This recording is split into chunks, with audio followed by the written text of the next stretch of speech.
Ha compiuto 100 anni, ma altrettanti non ne compierà di certo. Stiamo parlando dell'idrovora di Correzzola, l'idrovola Barbegara, un progetto che al tempo fu lungimirante per la bonifica di un ampio territorio, tuttora funzionante.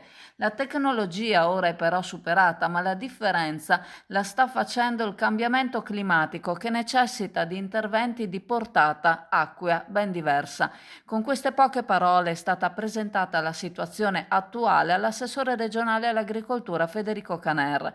Le questioni che riguardano l'acqua sembrano essere all'ordine del giorno in regione. Diventa sempre più importante cercare di far tesoro dell'acqua che abbiamo in vista dei periodi in cui può mancare. Interventi e investimenti ne sono stati realizzati molti anche in Veneto, ha affermato l'assessore regionale, ma di fatto il Veneto non ha avuto in passato l'esigenza di conservare l'acqua, una risorsa che c'è sempre stata, non è mai mancata. Ora invece è diventato necessario canalizzarla, trattenerla, anche per evitare i disastri dovuti alle bombe d'acqua. Ci sono progetti che riguardano cave inutilizzate per creare bacini di accumulo e servono opere idrauliche accessorie.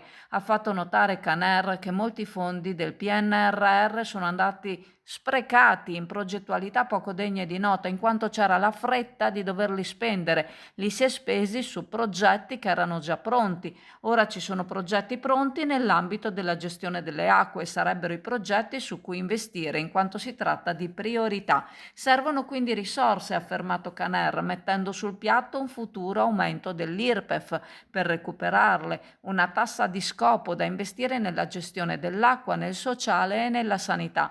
Nell'incontro di questa mattina si è partiti festeggiando i 100 anni di un'idrovora, il suo passato, per discutere il suo futuro e il futuro del territorio che da essa dipende. Protecta, scelta sempre da più famiglie e imprese per proteggere la propria casa e la propria attività dai furti e per vivere con maggior serenità. Tecnologie avanzate, monitoraggio professionale ed esperti pronti a intervenire in qualsiasi momento. Solo 60 secondi dalla verifica dell'intrusione all'invio delle forze dell'ordine. Contatta Protecta per un consulto adatto alle tue esigenze. 800 778 779. Affidati a Protecta, sempre al tuo fianco.